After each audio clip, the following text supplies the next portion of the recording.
Hello and good evening, everyone. I am Dr. Ajinkya Nanavre from MCure Pharmaceuticals. I welcome everyone to the no thrombosis workshop in acute ischemic stroke. In the previous workshops, we had a very unique and interesting case discussions, and we are looking forward to have a fruitful discussion today as well. The objective of this workshop is to showcase unique cases in the management of acute ischemic stroke and gain insights from the moderators and wisdom shared by our course director. And it is my honor to introduce our faculty for today. Let me share my presentations.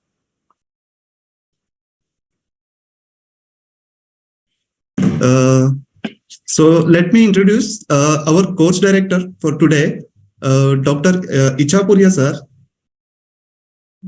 Sir, not moving. Yes, sir is Director Neurology at Sahyadri Hospital, Pune. Sir has the first neuro ICU and neuro intensive care of Pune, and he has been a pioneer in thrombolysis treatment for stroke in India. Sir has more than 300 public lectures and workshops on stroke. He has been member of Indian Stroke Association and the organizing president of StrokeCon 2012. He was also the organizing president of ISS Stroke School. Sir is founder of Pune Stroke Group, ex-president of Society of Neurosciences Pune, and Maharashtra Academy of Neurology. Sir has been a principal investigator for many multinational stroke trials like Perform, BrainsGate, and he has been awarded as Health Icon by the Times of India Group. Welcome, Dr. Ichapuria, sir. Thank you. Thank you so much for the kind words. Yes. Then I welcome Dr. Rohatgi sir. Sir is consultant neurologist at Sri Gangaram Hospital, New Delhi. Sir is professor of neurology at Gangaram Institute of Postgraduate Medicine and Research. He is secretary of Delhi Neurological Association from 2021 onwards. He is also joint secretary at Association of Neurologists in Clinical Research, Mumbai, coordinator for National Accreditation Board for Hospitals and International Organization for Standardization for Neurology. Sir has been principal investigator in more than 24 studies like VitaTope and ProFes. Sir has over 47 publications in various reputed national and international journals. Sir has presented more than 25 scientific papers at various conferences and has been a guest faculty at many prestigious neurological meetings and conferences. Welcome, Dr. Rohatgi sir. Thank you. Thank you. Sir, due to some family emergency, Dr. Kanjalkar sir could not join this meeting. So I get this opportunity to welcome our first speaker for today, Dr. Anab Gupta sir. He is consultant neurologist at BM Shah Hospital, Bhilai, and he has over 10 publications in various national and international journals, as well as international books, chapters, and reviews. He has been an executive member of IONCON 2018, panelist of NAT Neurocon 2019, and executive member of Chhattisgarh Association of Neuroscientists. Professional affiliations are Indian Academy of Neurology, American Academy of Neurology, and Movement Disorder Society of India. Welcome, Dr. Gupta, sir. Then I welcome our second speaker. Just a second. What happened?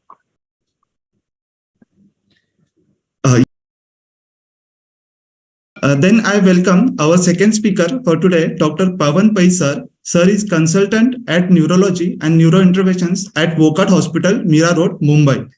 Sir has presented posters and papers in various national and international conferences and was awarded with scholarships.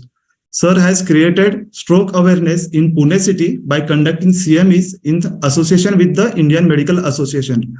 He also played an active role in the treatment of neurological problems in COVID-19 patients during the pandemic. And the Most Workaholic Male Award for the year 2016 by Fortis Hospital, Mumbai was also achieved by him. Welcome, Dr. Pawan Pai, sir. Thank you. Thanks for So with this short, That's a unique award, huh, Pawan? That's a unique award. even I didn't expect it. Yeah. and with this short introduction, I would like to hand over this session to our course director, Dr. Ichapuria sir, for his kind words and the context settings. Dr. Ichapuria sir, over to you. Yeah. Yeah. Thank you for all the kind introductions. And we are very happy to be part of this program. And this program has progressed very well.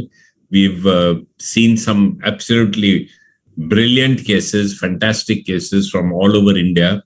And we've learned so much from each of these cases. And I'm sure you will also benefit. We have Dr. Anshu Rodgi as moderator. He's been a moderator, I think, once or twice before.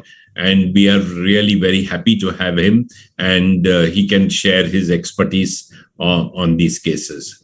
So, and of course, we have two very good speakers who will present their cases. They are very good cases, I'm sure. And we are looking forward to them. So, who is starting first? Dr. Anup Gupta sir, yes. if he is ready. Anup, can you start your case? Yes, sir. Yes, sir. Yes, sir. Yes. Should I start, sir? Yes, Yes, please. you can start sharing the screen, sir. Okay. Okay.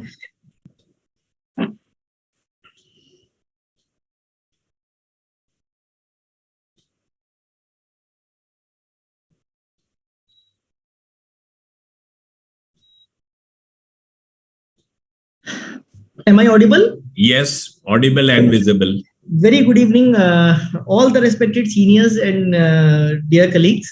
So I am Dr. Anup Gupta, consultant neurologist practicing in Bhilai. So today I will be speaking about one case. Recently on September, I got this patient. He was a 64-year-old male, diabetic hypertensive on regular treatment, was right-handed graduate. He presented with sudden onset right hemiparesis, inability to speak and understanding of spoken words of 2 hours duration. The duration was 2 hours. He has had past history of CVA, lacunar infarct 2 years back, for which he recovered and he was not on any medication. 1 year back, he stopped all the medications, and as he was all right, so he felt that there was no need of medicines, and because of which he stopped all the medications. So he came with sudden onset right hemiparesis with inability to speak and understanding spoken words. So I admitted the patient. On examination, he had a regular pulse of 88 per minute, 150/90 was the blood pressure recorded at that time. Sugar was 221. And on the CNS examination, patient has severe aphasia, almost like global aphasia. And right upper limb and lower limb weakness, power was almost 2/5. And patient was advised imaging, ECG and routine investigations. So this patient, he came to us with right hemiparesis with aphasia, with history of past stroke 2 years back, for which he had stopped all medications.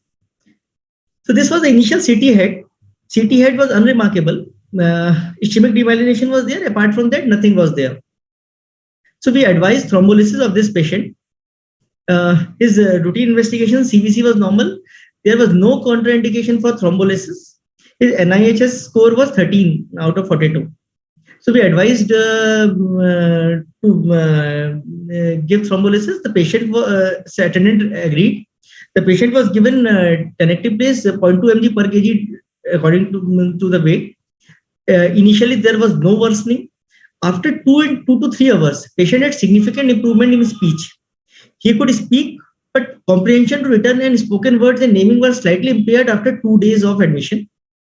His echo was normal. Carotid Doppler was normal. Other investigations were normal. So this patient, we did thrombolysis. There was initially no worsening. Later on, patient's power and his aphasia also improved. This was the MRI after 24 hours of admission. So this showed that patient had watershed infarcts in the right ACA, MCA, and ACA and MCA PCA territory.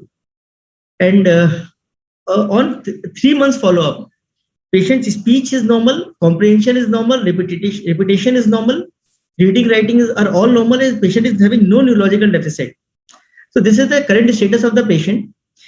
This patient, second episode of a stroke, when he came, had 2/5 power on right side.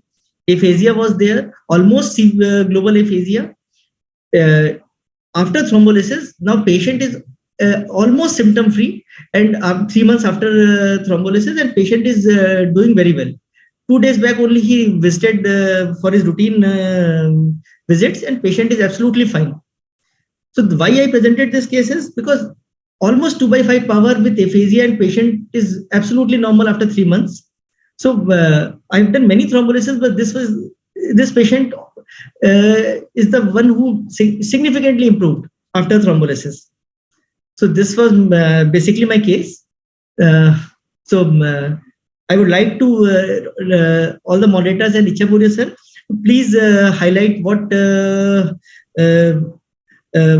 the prospects and what other things we can do so that we can increase the rate of thrombolysis, and we can do more awareness of thrombolysis in patients of stroke.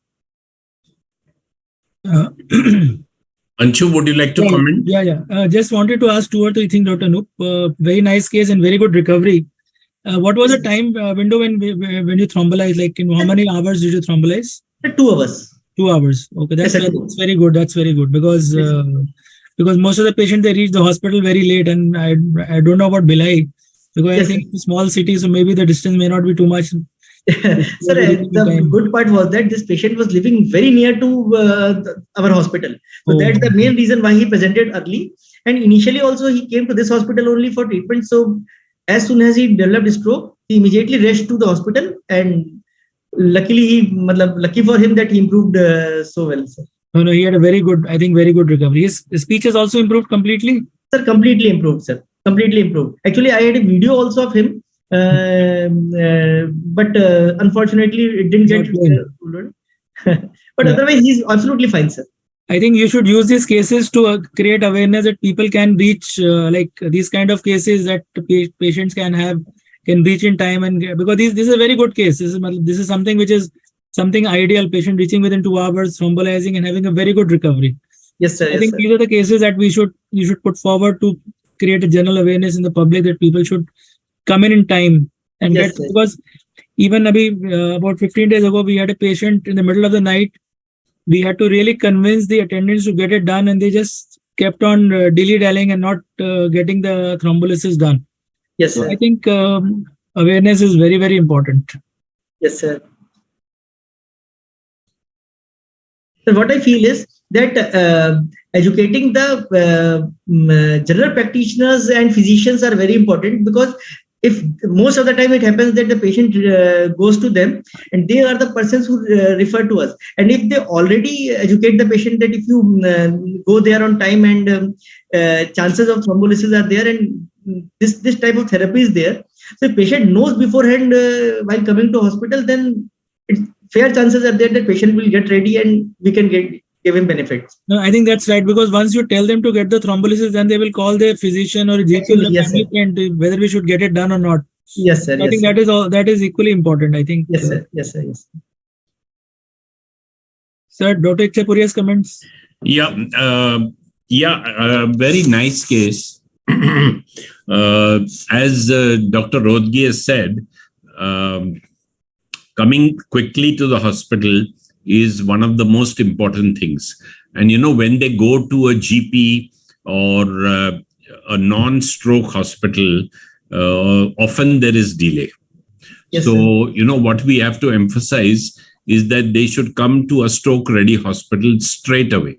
Yes, and this has been shown in various studies all over the world, not only in India, that if another non-stroke hospital gets involved, or another GP or a physician who does not know about stroke or does not believe in thrombolysis gets involved, the time for thrombolysis increases. And because the time for thrombolysis increases, the results are not good. And many times they come outside the window period, and therefore they are denied the benefit of thrombolysis. So as a group of neurologists active in stroke, I think we have to give this message. We have to get out of our rooms and go into the public. I've been trying that, but it's very difficult. But we have to do it. And, we have to get out of the comfort of our rooms and advertise this fact. It's not advertising. It is, actually creating awareness about stroke. And, the thrombolysis rates in India are so low. Yes, sir. All over the world, they are low, but in India, they are particularly low. And we have a large population to cater to. So as Dr. Anshu said, you should keep this case as a prototype case to show that it's very easy. You've just done a CT scan. I mean, you've not done anything sophisticated. A CT scan is available anywhere. Every small place, every village also, not village, maybe taluka place at least will have 1 or 2 CT scans. So at least do a CT scan and at a primary stroke center, thrombolyze these patients. We would have, of course, preferred to do, his NIHSS is 13. So we would have preferred to do a CT angio. But, I'm not quibbling about that. You've just done a simple CT scan, showed that there is no infarct. I mean, showed that there is no hemorrhage. You don't have to see the infarct.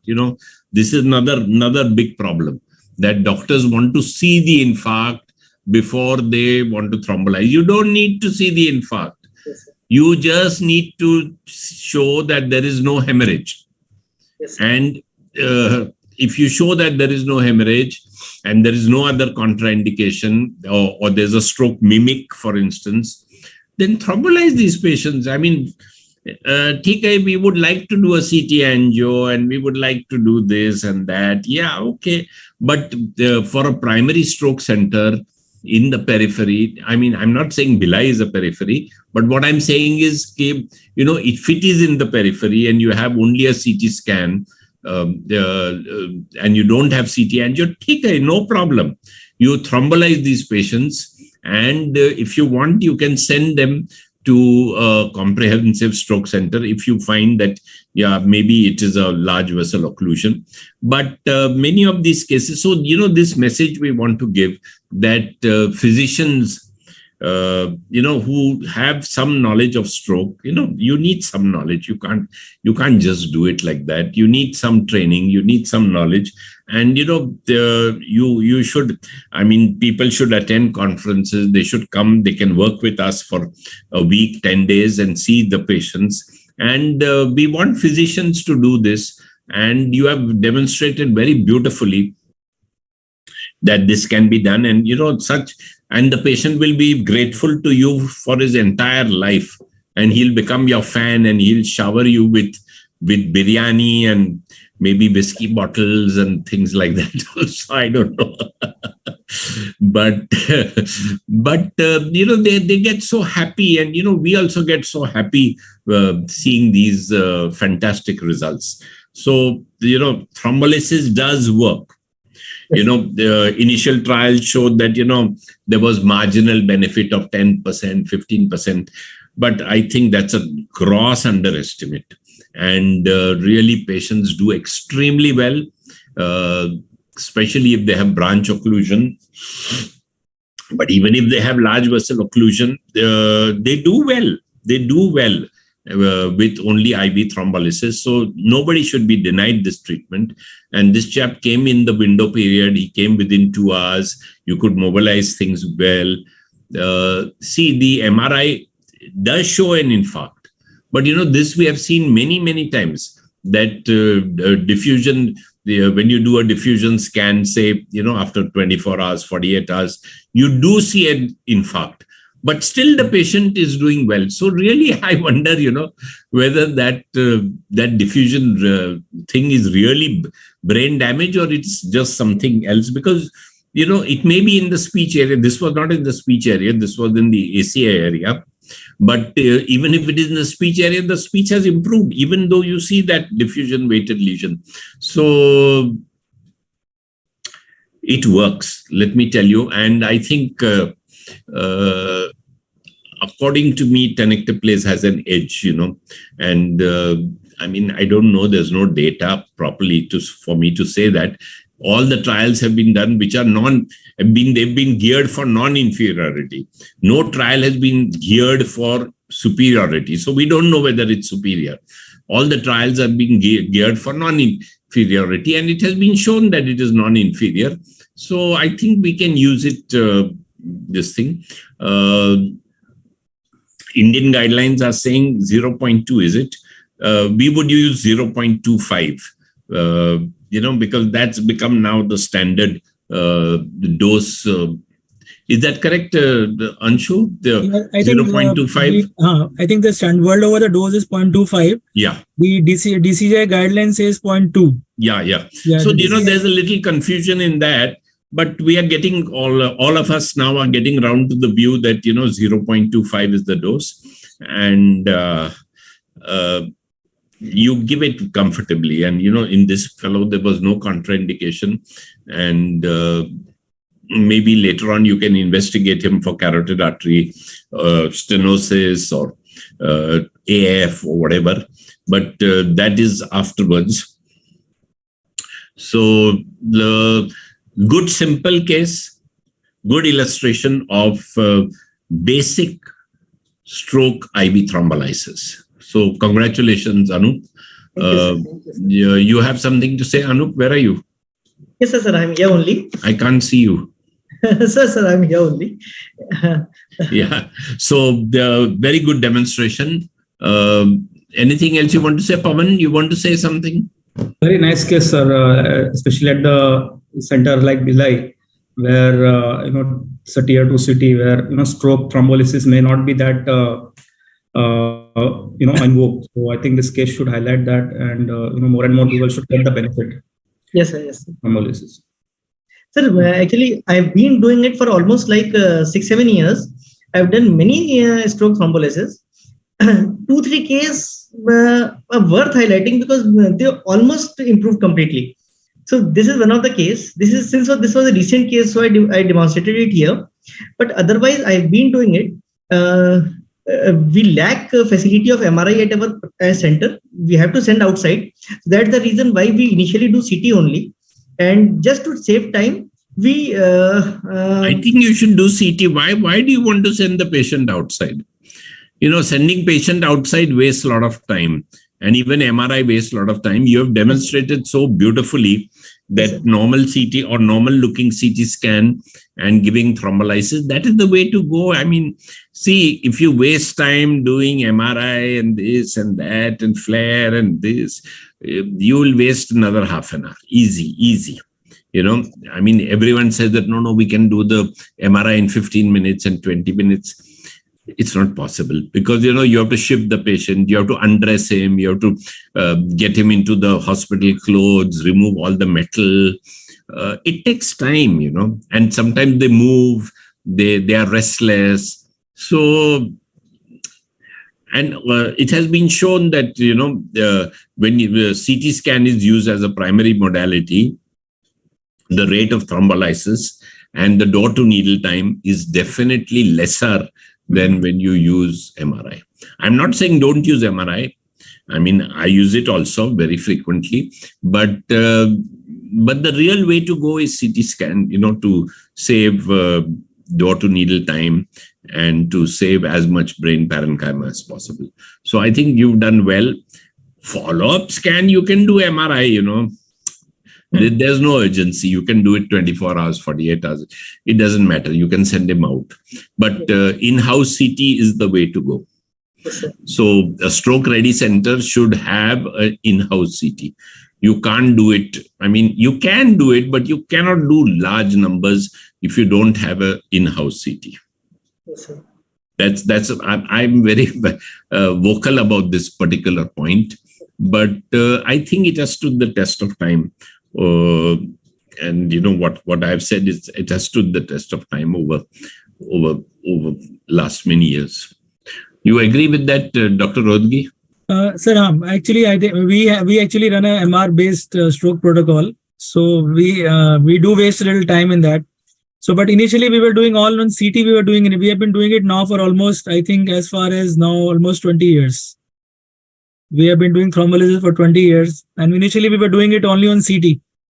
And I think the two most important thing is that there should not be any bleed, and you have a measurable neurological deficit.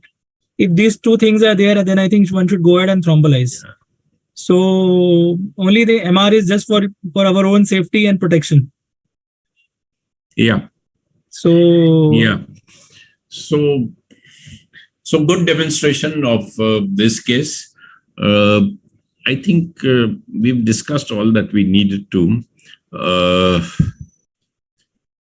Why was there aphasia with anterior cerebral infarction? Sir, I think there were two infarcts. One was in the anterior circulation, ACA territory, and one was in the middle cerebral artery territory. There were two infarcts actually. Yes, sir. Show that scan again. I missed that MCA one. Anup, yes, can you show that scan? Yes, sir. Yes, sir. Second MRI. Yes, sir. Did you do an MRI angio at that time? Sir, actually, patient was irritable at that time. He was not fully oriented. So for this reason, he was actually not, and I didn't want to give him sedation. That's why I didn't go for MRI angio. Initially, I asked for MRI angio only, but it was not feasible. Yeah. That's why I avoided doing that. Yeah, that's often the case, That's often the case. Yes, sir. Okay. Just give me a second, sir. Actually, yeah. Just close that slide. Yeah. Okay. Just give me a second, sir. I'm trying to.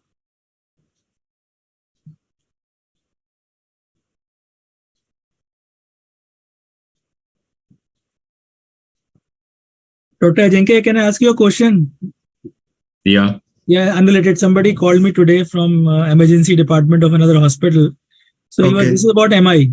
So he wanted to know that there are certain time patients who have MI who are very sick. So what can we give them tenecteplase before we take them for angioplasty?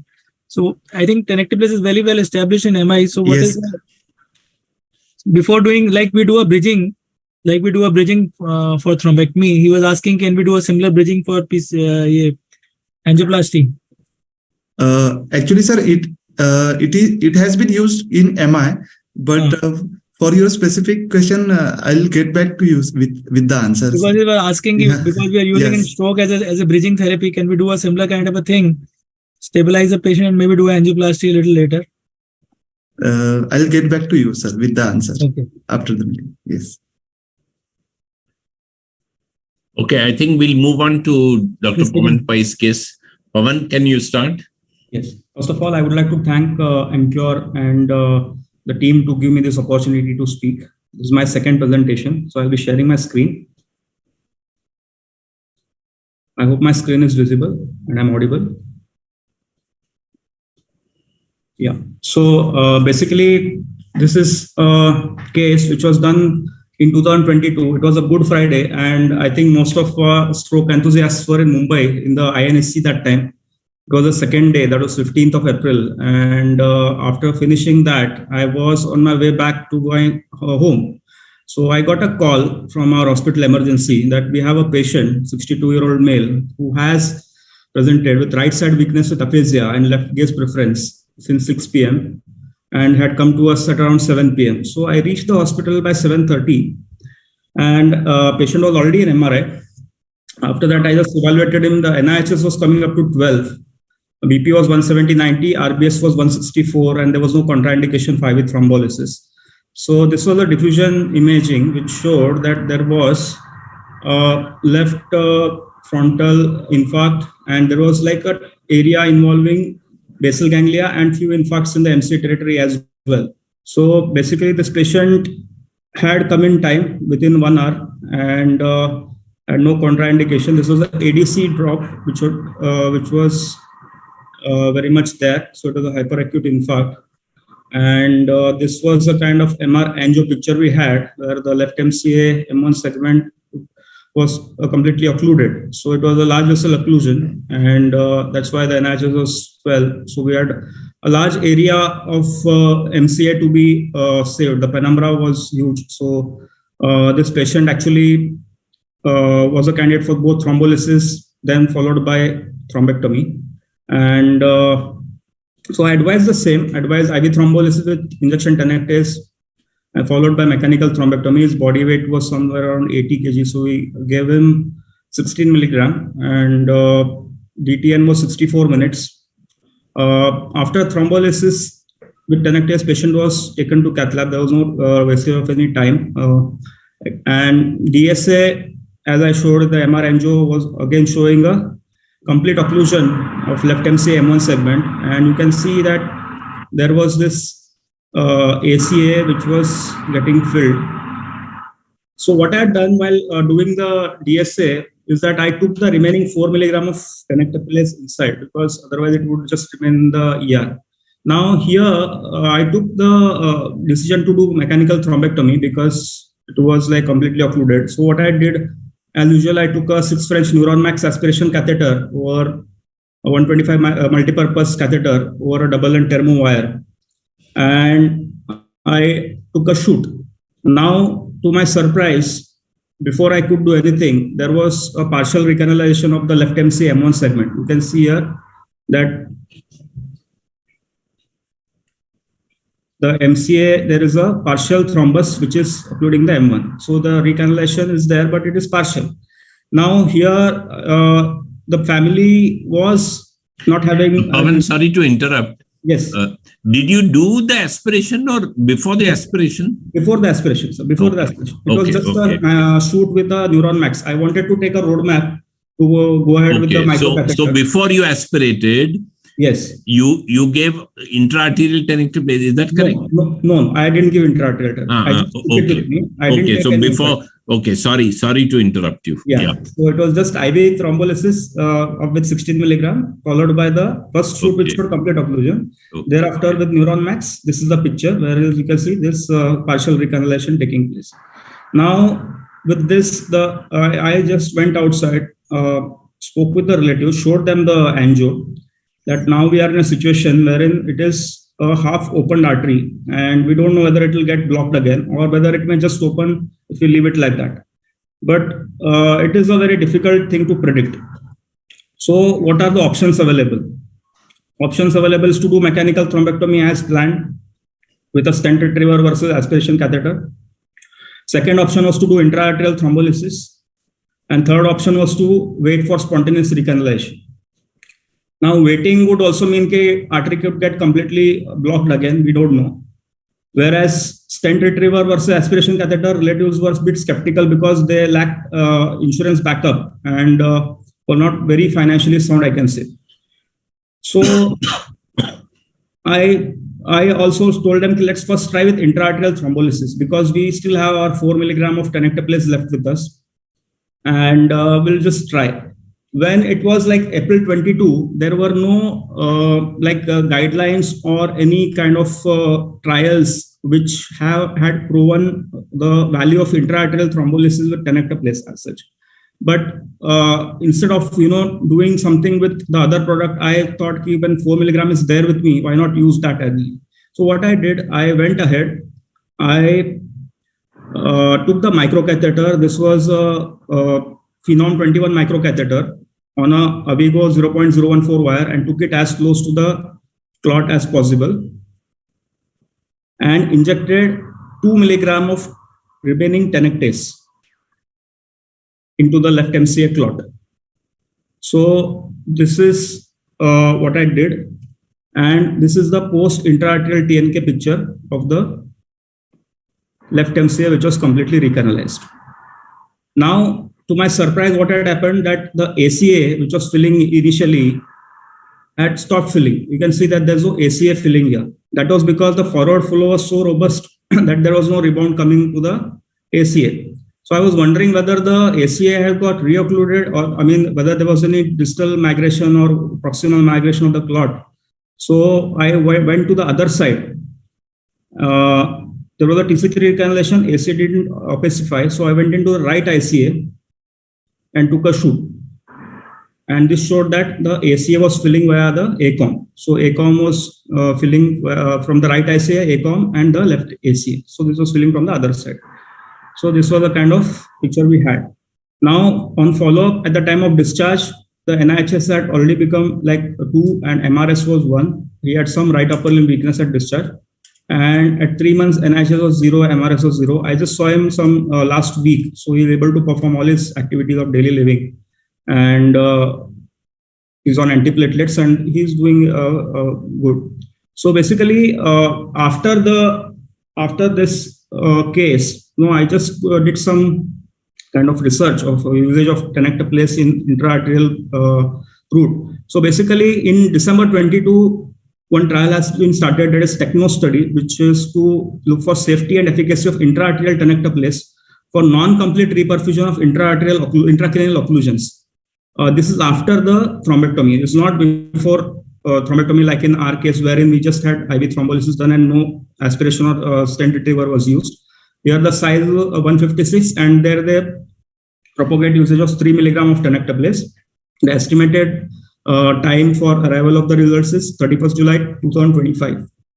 And there is one more, this is in Belgium and Germany side. And this second study is British TNK trial. This is in China, and this is about intra-arterial administration of 4 milligram of tenecteplase or usage of 0.4 milligram per minute after first pass with thrombectomy device for 30 minutes. So this is for patients who have already undergone thrombectomy and then followed by giving a tenecteplase. So these are certain intra-arterial tenecteplase studies which are going on, the results of which are awaited.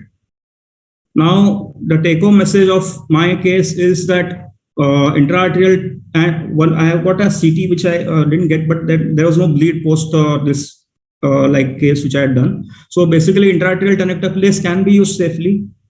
Most importantly, in Indian scenario, the cost of MT can be saved. Now, this is my honest opinion that nobody who undergoes mechanical thrombectomy should end up, in a kind of a poverty situation. So basically, this can be one of the adjuncts. And third take-home message is that can be used as an adjunct, to waiting for recannulation after IVTNK. Like we give IVTNK, we hope that 22% chance of the artery opening up, rather than just do a DSA, see what's going on. Now, this was like a real-time thing which was happening actually. Maybe if we hadn't even given intra-arterial TNK, artery would have still opened, but nobody can predict that. So I thought of giving that 2 milligram of tenecteplase intra-arterially to completely reopen the artery. Thank you. Fantastic, Pawan. Thank you. I think you were very bold and you did a fantastic job. Yeah, I think we had we had one similar case. I think last time, I think somebody else had, I don't remember, from I think Hyderabad. He had also given intra-arterial TNK. Then we were asking him, how much dose did you give and what? So he was also very bold to try and do it. So I think it's very, very unique. Very, very. I think actually we all do what is in patient best interest. But sometimes things go in our favor, sometimes they don't go in our favor. If they go in favor, then we are gods. If they don't go, we are devils. So, yeah, but this partial recanalization has occurred. And now this we have seen many, many, many times. And even in this forum, we have seen many times that, M1 occlusion, we think that only mechanical thrombectomy should be done. It's not true. Many times, Pawan, I don't know if you were there, but anyway, many times we have seen on this forum also, M1 occlusion has opened with IV TNK and even IV, this other one, TPA also, but I think little more with the TNK. And therefore, I'm a great advocate of giving IV thrombolysis prior to mechanical thrombectomy, because you can save cost and resources. We are a resource poor country. Even if 30% improve, 30% open up, it's a great thing. 30% is a huge number. If 30% MT can be saved, you're saving so much money and so many resources. So I think tenecteplase here has a definitely advantageous role, that it is opening up LVOs, and perhaps we must do this trial that if it is partially opened, and even if it is not partially opened, before you do aspiration or before you do a solitaire device, why not give intraarterial TNK 2 to 3 milligram? See what happens. Nothing is lost. Nothing is going to happen. It's not going to bleed or anything like that. So why not do it? And then, you'll be able to save so much cost. And especially, if the clot load is low and the clot length is low, I think IV drugs can open up this thing. See, as I told you, another advantage of CT scan and CT angio is that you can determine clot length. You can determine also how many collaterals are there, which MRI you cannot. And also you can know clot characteristics like permeability of the clot. So, if you find that the clot length is less than 6 millimeter and the clot permeability is there, that means, a little bit of dye is going into the clot. It's not a total cutoff on CT angio. Little bit of dye is going into the clot. It's very likely that IV drugs will penetrate and will open up the clot. So, that can give us a clue. So you do a CT angio, you find the clot characteristics, you find the length of the clot, you see the collaterals, and then perhaps, I don't know, there's no proper study with that, but general trend is that IV drugs can work in this situation. Suppose you find a long clot, 10 millimeter, an absolutely dense cutoff. Obviously, it's not going to work. It's not going to work. But if you find a clot 2-3 millimeter, the clot is permeable, the collaterals are good, then very likely that IV drugs will work. So IV drugs and supplemented with IA drugs. IV plus IA drugs would be a very good idea, and you can save so much cost. Of course, you have to take him to the cath lab and all, but you're saving the cost of the device. The device itself costs few lakhs. So it would be a very good method. And I think, Pawan, you are in a good position to be able to take this ahead and take this further. And really, you have opened up our eyes to this method of treatment, which I think should be the way to go ahead. So you determine the clot characteristics, and then you show that the only point which, I just little want to discuss with you is that why should it reocclude? Unless it is a ICAD, it will not reocclude. If it is a cardioembolic stroke and it's partially opened, then it will not reocclude. So, if it's it's an embolus come from somewhere, either the carotid or the aorta or the heart, it will not reocclude. If it is an ICAD, then it will reocclude. And ICAD is common in India, not that it's rare. It's a common disease. So, if it is an ICAD, then of course it may reocclude, but not every patient should reocclude, especially if it is cardioembolic or arterial to arterial embolus. So, I think you've demonstrated it very beautifully. Anup, you want to say something? Sir, actually, I'm not much trained in intraarterial thrombolysis and thrombectomy, but otherwise it was a very good case and really an eye-opener for us, because if we encounter any such case, it's better to send to a person who is a specialist in neurointervention, because we can only do intravenous thrombolysis. So yes, so therefore, the emphasis is on doing CT angio or MR angio with every patient. So, especially if NIH is less than, NIH is more than 6, Even with low NIHs, you can have large vessel occlusion. But generally, if NIH is more than 6, definitely, your threshold for doing a CT angio or MR angio should be very, very low. Yes, sir. Yes. It's okay for a primary stroke center in the periphery to just do a CT scan and thrombolize. It's okay. I mean, no harm done. It's okay. But if you have the facility and the NIHS is higher than 6, then certainly one would do a CT angio or MR angio. Yes, sir. Because then you can pick up these lesions. And as I told you, the advantages of CT angio determine, now we are not only interested in whether it's LV or not. We want to determine collaterals, collateral score. We want to determine clot characteristics. And, these type of cases, if you tease out, you'll come to, it's not yet in the guidelines, but, that's what we are working on. Then you will be able to segregate this one, the IVTP and intraarterial will work. This one, so definitely you have to do mechanical thrombectomy. So you'll be able to, judge which patient to do what and select the right patient, reduce the cost, give good benefit to the patient. So this is an evolving phase of stroke treatment, but it's very exciting because see, each case is different. Each situation is different.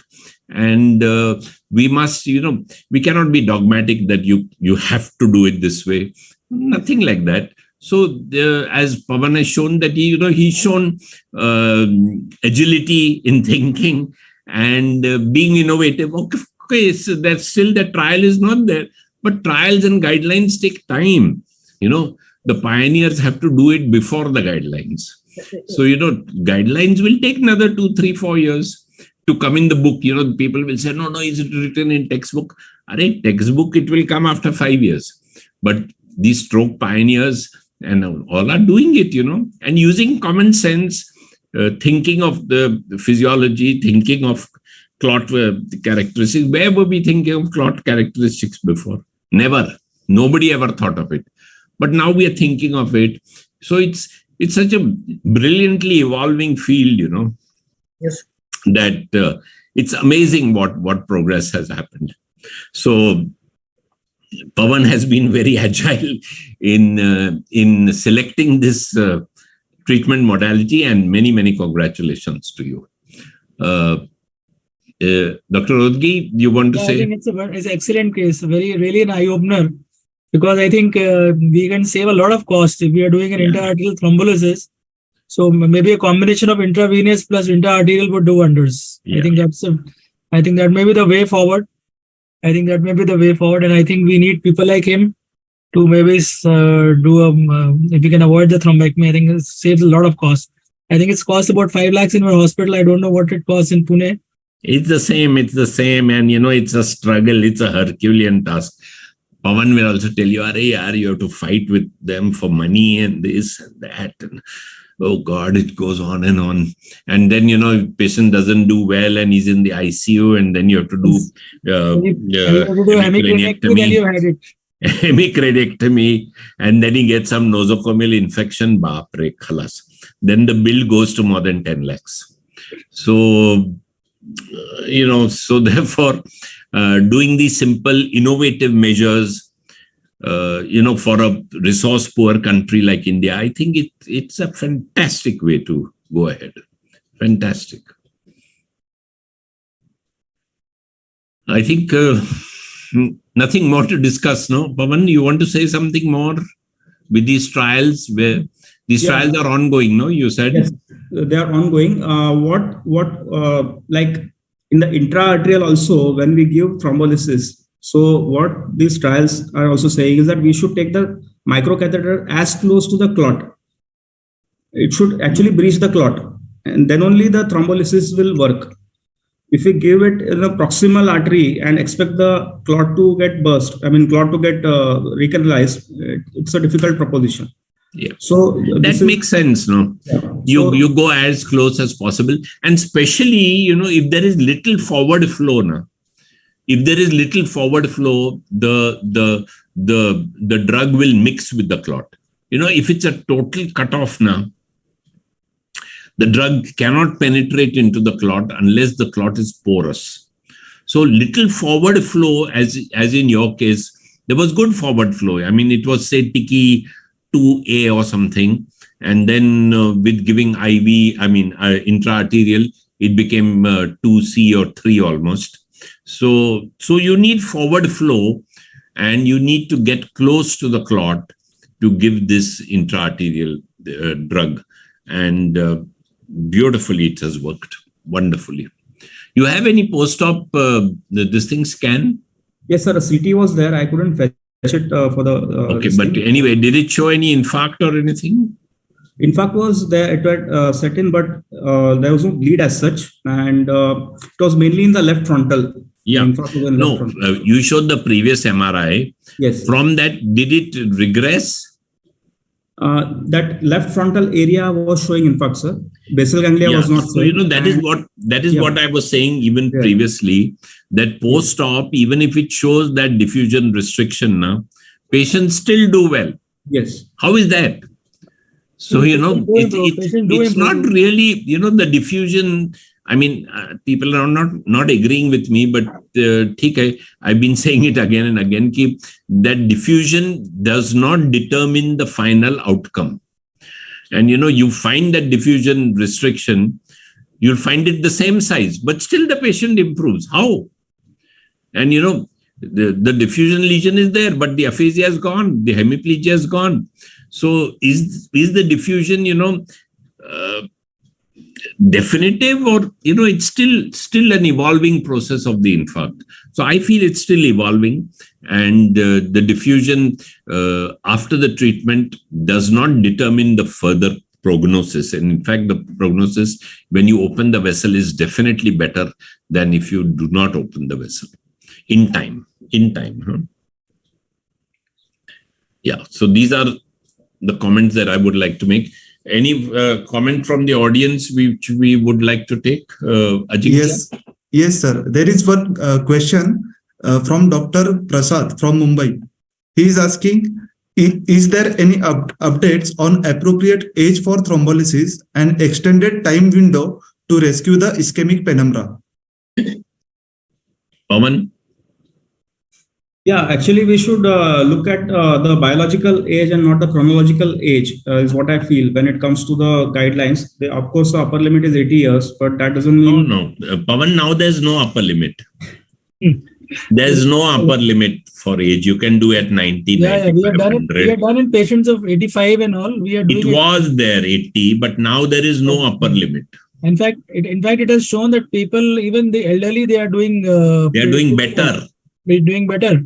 They're doing better. Actually, there is some study from TPA or Actilize which have shown that elderly patients who are thrombolized, they did better.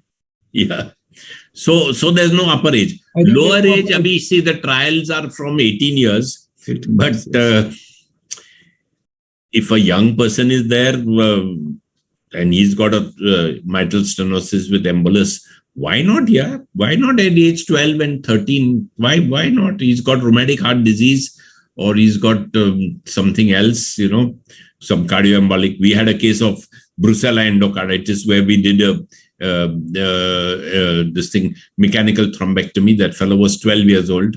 So upper limit, definitely there is not. Lower limit is not in the guidelines yet, but in a given case, I think there's no reason not to do it. Yeah. What was the next part of the question? So extended time interval. Yes, extended time window. Yeah, so now we are extending the time window. No, yes. See, previously it was very strict, 3 hours and 4.5 hours and 6 hours. So now, it depends on the collateral flow. It depends on, for extended time window, you need advanced imaging. You cannot do it with routine CT scan and routine MRI. So if you have advanced imaging like a perfusion scan or a rapid AI, and you find that there is a big mismatch between the core and the penumbra, then you can extend up to 24. Now there's a paper, more than 24 hours also you can do. Yeah, I think there is a Chinese study. So now it depends you select the right patient. See, you cannot do it in everyone.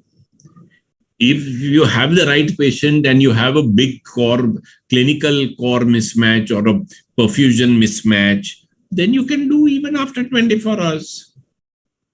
So even that is getting diluted, all this dogma that we had now, 3 hours, 4.5 hours, 6 hours, 9 hours, all this becoming diluted now, and if you select the right patient, you can go ahead and do it. And they get good benefit. I mean, they don't improve 100%, but they definitely become mobile, and their MRS is about 2 or 3.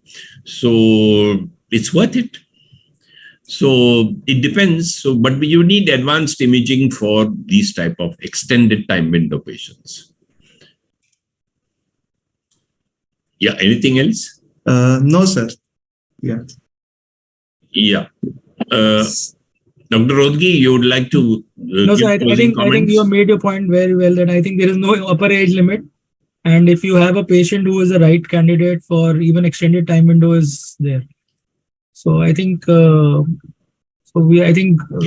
that number is small as of today. Extended time window number is small, maybe 10-15% of all cases. But, as our imaging gets better and our understanding also gets better, that number may increase over a period of time. As of now, those numbers are small, but the trend is there. You can do it. It's not that you can't do it, and you can never ever do it. I mean, we can never ever say that. So let's stop saying all these words. You cannot do. You should never do. Aisa kuch nahi hai. Dr. Ajinkya, just have you been able to get that DCGI letter for 4.5 hours? Not yet, sir. The subject expert committee has recommended it, but we are still awaiting for the final document, sir. Okay. Sir, there is one more comment in the comment section. Dr. Gujjar Balaji from Hyderabad, he is saying need oral thrombolytic regimen. If it is a saddle thrombus, it needs a regimen. Saddle thrombus? Yes. Where? Which area? He is saying it needs a regime of thrombolytics for thromboembolic stroke. In thromboembolic stroke regimen. Saddle embolysis typically occurs at the bifurcation of aorta. Or it doesn't happen inside the brain. You don't see a saddle embolism inside the brain. Dr. Balaji has commented multiple times. That's why I took this question, sir. He has commented. I cannot understand that question completely. Yes. Can he clarify what exactly he means by saddle thrombus and where? Dr. Gujjar, sir, if you are watching, please comment.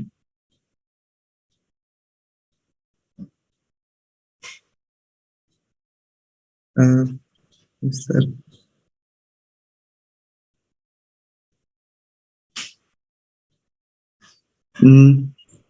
And oral thrombolysis will take a lot of time to reach the intravenous circulation. So that is almost out of question. Yes, sir. Okay, I think we don't have a question from you. Yeah. We are running out of time. I think it's 9:30 and we've had a fantastic discussion. Every time we have a fantastic discussion. It's not that this time only, but every time we have, so much to talk about and so much to discuss and so much to fight over and, disagree on and agree on. And so it's really a wonderful forum to be in. And I'm sure all of us have enjoyed. And Dr. Ajinkya will tell us how many people have attended today. Yes, sir. And then his closing comments, please. Yes. Sir, around 85 to 90 people have attended. The number here reflects is 90. And as usual, sir, it was a wonderful and very informative workshop, sir. And I would like to thank Dr. Pai, sir, Dr. Gupta, sir, and I would like to congratulate also for presenting those interesting cases. And thank you so much, Dr. Ichaporia, sir, and Dr. Rohatgi, sir, for your expert comments and great practical insights. We would really like to work under your guidance for many such future events, sir. So with this short comment, we will close this session, and thank you everyone again. Bye. Good night. Okay, then. Good night. Thank you. Good night. Good night, sir. Good night. Good night. Good night.